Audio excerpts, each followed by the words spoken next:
the Fox 11 10 o'clock news. Before you take that summer cruise, take a trip to your doctor and take precautions, because if you get seriously sick at sea, it could cost you big money. It may even be a matter of life and death. Phil Schumann tells us why. It was their first vacation after retiring, and for Caridad Cruz, it would be her last. She just started feeling bad. She started feeling weak, and it just got worse and worse and worse. Granddaughter Iris Cortina says Caridad took a fall, and a day later, she was dead. We were fighting to get her flown here to Miami or anywhere close, and it didn't happen. Cause of death, an embolism to the brain brought on by the fall. The family's now suing, charging negligent medical care on board. Their attorney is Charles Lipcon. A lot of this bad medical care that we see on cruise ships, it's preventable. It could be easily rectified, but it's not done. And one is, it's not a profit center for the cruise lines.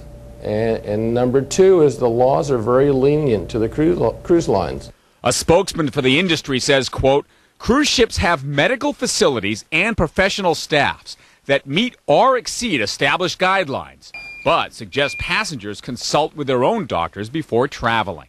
This is a bigger problem than you might think. According to the American College of Emergency Physicians, every year some 200,000 people need medical attention out there on the ocean.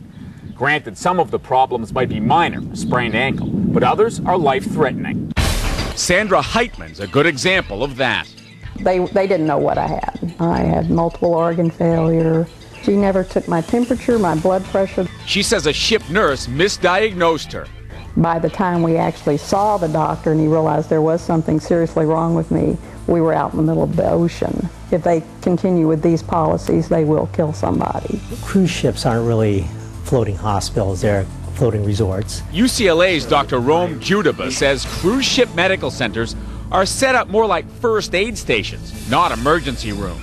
If you fall down, you break a leg, twist your ankle, scrape your knee, they can deal with those minor issues. But if you have a life-threatening illness, that's a dangerous place to be. And consider the costs. Cruise ships operate under foreign flags, so American health insurance might not cover onboard medical care.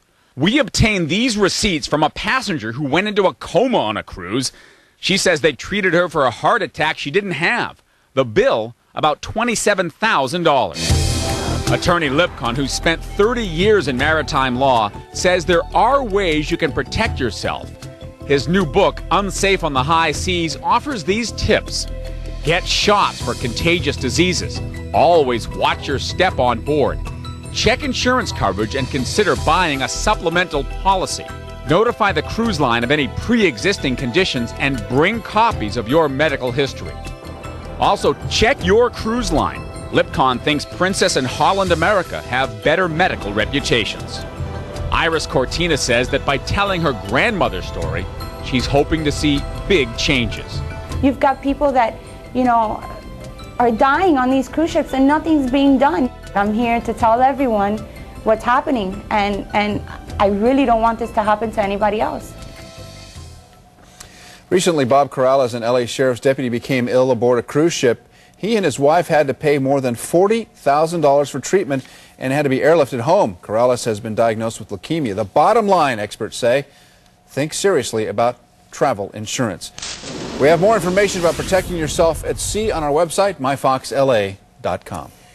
2 Orange County Sheriff's deputies under